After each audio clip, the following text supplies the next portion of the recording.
Hi. So it's been a minute. Um, we had a great deal of heat, and then we kind of cooled down, which was nice. We enjoyed some beach time, and I've had to do a lot of watering and all that, which has been fine. But videoing, on the other hand, has not really been a priority. Yeah, I caught a short, this was last week, of me doing a little bit of work on this bed. But other than watering, I haven't really touched anything in a while. I mean, I've harvested here and there. Now, this particular bed with this particular lot of brassicas has been working, but with the tallness of the broccoli, it's starting to become a little cramped, to say the least. But I don't have any strength at the moment to do anything about it, so it's going to stay as is, and you know, we'll make it work.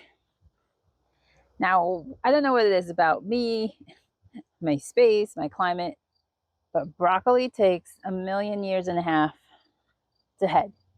Now, I heard the other day that stress, when the plant is comfortable, it's not going to give you what you're looking for, which is either a flower in this case or a fruit. If it's a tomato, if it's living comfy, it's going to just grow. And it's not till it feels like it needs to reproduce that it's going to do so. So maybe that's all it is, why I haven't been getting any heads on these broccolis, because I put this in way earlier in the season, spring, and most people would have already gotten something. And I see I have white fly, something I've never had before. Lots of fly. Is it white flies? Yeah, they're white. They're flying. I think they're called white flies. I've never had that issue before with my brassicas out in the open. But now I don't have cabbage moth problems. I have white fly problems, apparently. So that's great. Um,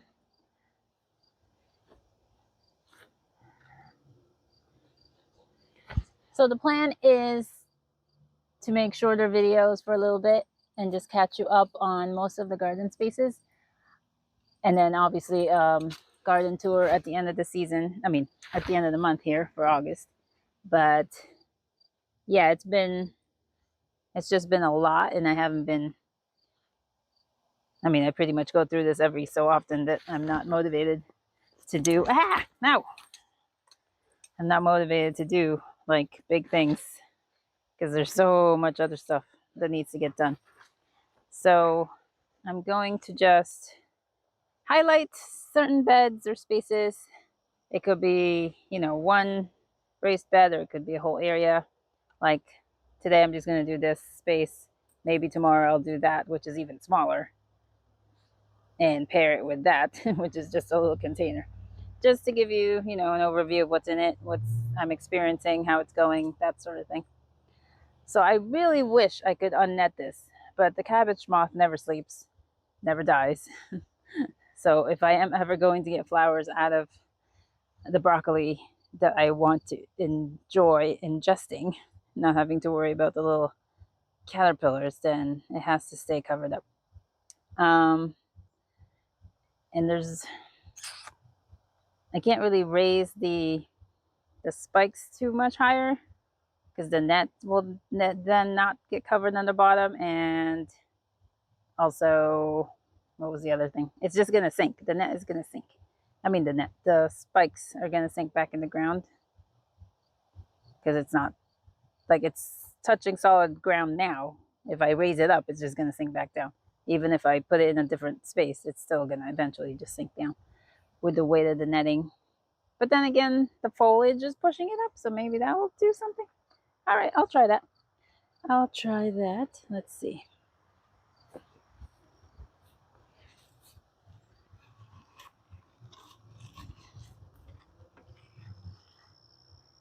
and not that much, not much higher really. So I don't know.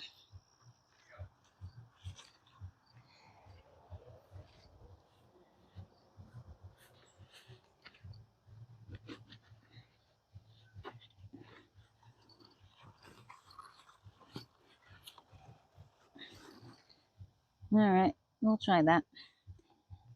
Now I did mention in the short that I harvested one of the cabbages. I'll put on the screen which one, but it was sitting right about this space here. And then the Nazaki, which is a Chinese cabbage, is looking okay. There's still some leaves with some damage, fungal damage or something. So we'll just have to wait and see on that. I also would like to harvest the kale because I think it's fine. It would just be frozen. I would blanch and freeze this. So I might do that. Um, Unfortunately, that Swiss chard down there is really shaded out by this behemoth broccoli, but I can't do anything about that right now. Back there, you can see little onion bulblets, which is kind of cool. I can't remember how that came to be, so I'm pretty sure I just planted like one onion, but maybe I'm wrong. Maybe I just threw in a whole boatload of onions in there. So we have little onions there, and then there's another Swiss chard, beautiful Swiss chard on the end here, which we've also eaten some of. Can you see it? Nope, not really. It's all covering. All right, I get more of this white flies off of here, and then we'll harvest some of this kale. Okay, I got me my bucket.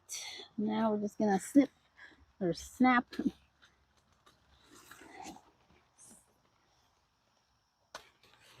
So we have a curly variety and the lacinato slash dinosaur kale there. And whatever I don't like, I'll give to the chickens later. It's best to harvest from the bottom and let the tops keep going because they will.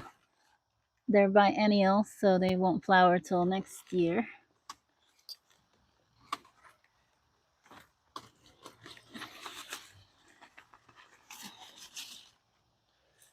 So like these very bottom ones can go to the chickens.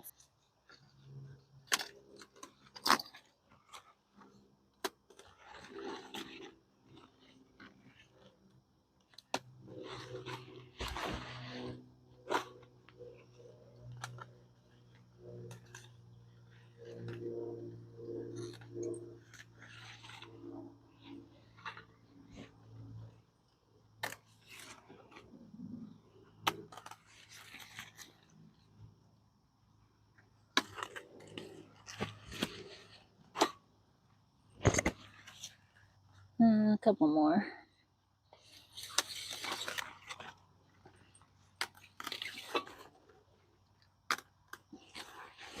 Okay, that looks good. I could also harvest some of these broccoli leaves. Why not? Okay, let's do that. Get some airflow at the bottom here.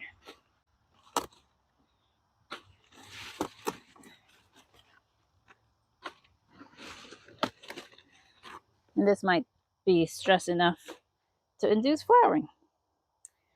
Oh, and I never showed you a close-up of the kohlrabi, which is the purple variety. Look at that beauty. So nice. I have two, which is pretty pathetic that I only have two, but I'll take what I can get. I forgot they even had kohlrabi in here. All right, just a few more leaves and then we're done.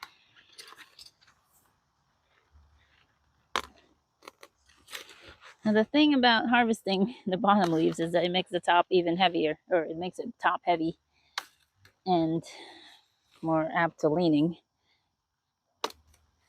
So keep that in mind. And sometimes like the plant itself is leaning on those bottom leaves, and then you take those out, and now it has lost its support.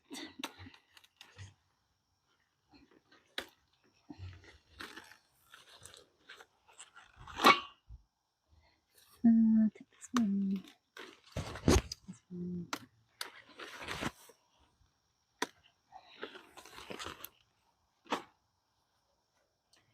All right, I have 4 broccoli stems here.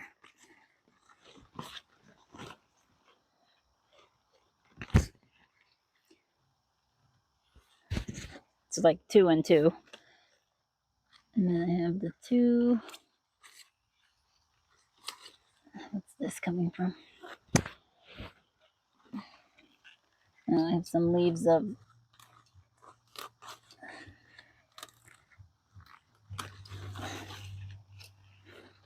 some kohlrabi leaves to take off.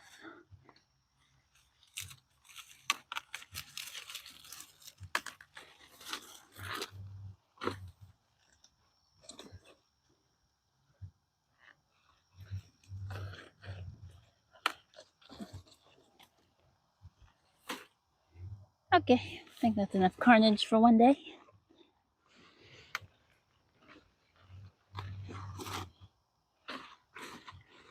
There's plenty here for the chickens. What is this coming out of? No, this is the broccoli. Get these out of the way. That is, yep.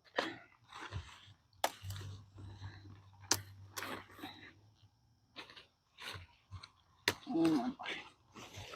All right, done. Whew.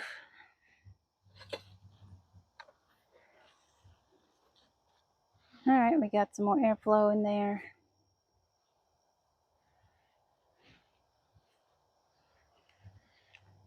All right, closed back up. There's the bowl I have to process. So since I've never had white fly before, I never paid attention to all those YouTubers that did have problems and told me what they've done with it. So now I have to go watch some.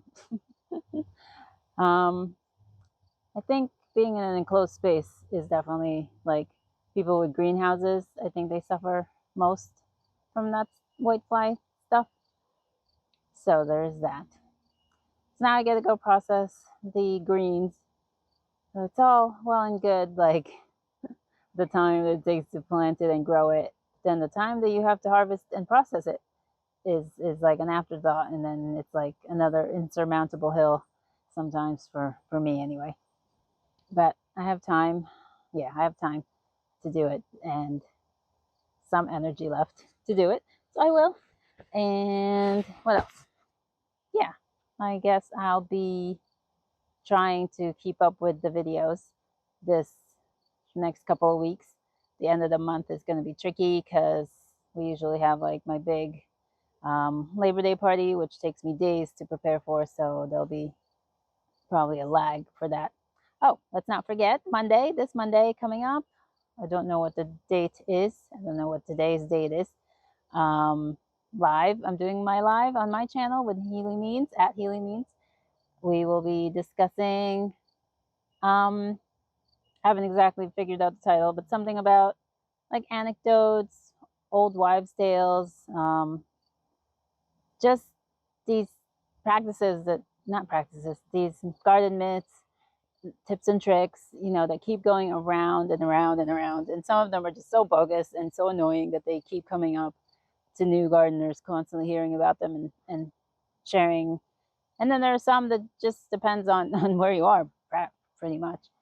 So we're just gonna rant. I'm gonna rant about those. I'm sure Healy will have a more level-headed approach. And we welcome your input in the chat. You can come up if you like. We'll have a link there for you to come on. I use StreamYard if you're familiar with that, or if you want to get familiar with it, let me know.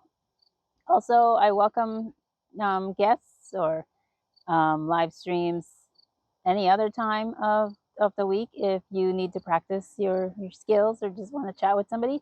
My email is in my description. You can always reach out, and I would love to get to know you better and also chat about gardening or some other subject. I have my other channel, Joy Unhinged, which hasn't figured out, you know, its footing yet on what I want to share on that channel. But if you want to talk non-gardening, I also have that channel that I wouldn't mind getting some traction on. All right, enough rambling. I will talk to y'all again soon. So we'll have us more.